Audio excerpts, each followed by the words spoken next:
I was married 23 years before my husband passed away.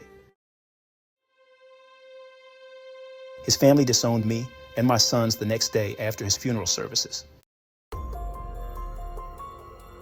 When my husband got hired at General Motors, he came home with tons of paperwork that needed to be completed. He hated doing paperwork. I had to step up and complete the forms. I enlisted the help of my brother-in-law, who was married to my husband's sister. He worked at a similar company and was familiar with the paperwork. While my brother-in-law and I were completing the paperwork, my mother-in-law stopped by to pick up her grandkids. Funny and interesting to me when I think about that, because she never bothered to pick up my kids. My kids were too dark-skinned for her. Sad, but true. That's the primary reason she didn't like me. I was too dark-skinned. Her son loved all this chocolate. When she came in and saw that we were completing her son's benefits paperwork for his job, she went stir-crazy. A whole fight broke out. She called my husband and told him that if he put my name on anything, she would remove his name from everything on her end. Despite the mess she stirred up, my brother-in-law and I completed the paperwork. She disowned him because he helped me complete the paperwork. I gave the completed paperwork to my husband to take back to HR. I was home and trying to process this. I became scared.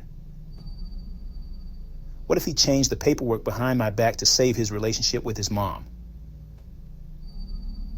What if he didn't bother to turn in certain things? I had no control over what he decided to do with the completed paperwork once I handed it to him. Years later, when my husband died, I was planning a funeral, not knowing if I was the beneficiary on his insurance policies and retirement accounts. I was stressed about having money to bury him properly. It's overwhelming mourning the loss of your husband. Add to that the stress of not knowing where the money is coming from to bury him. Add to that the stress of not knowing if I'll have sufficient income to provide for me and our children going forward. I was scared and stressed out of my mind while at the same time grieving the loss of my husband, and I was trying to appear strong for our children. My husband was the sole breadwinner. He didn't want me to work. He wanted me to stay home and take care of our children. As a supportive wife, I obliged. He made good money, but wasn't the most organized when it came to handling our personal business. Before he passed away, we were dealing with foreclosure notices. He died not knowing if we'd be able to remain in our home. I didn't tell anyone, not even my mom.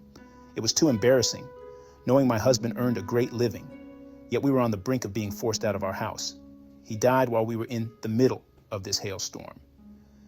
Me being scared and stressed beyond repair is an understatement. Look at God.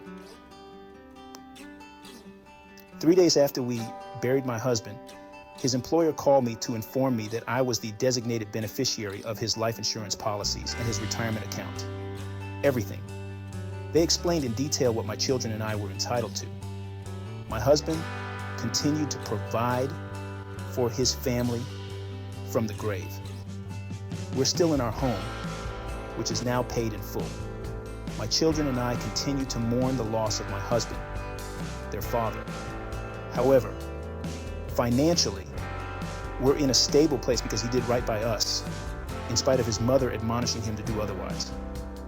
We're good over here, and it made me love my deceased husband even more, that he did what was right by his wife and kids. I'm Damon Carr, your money coach.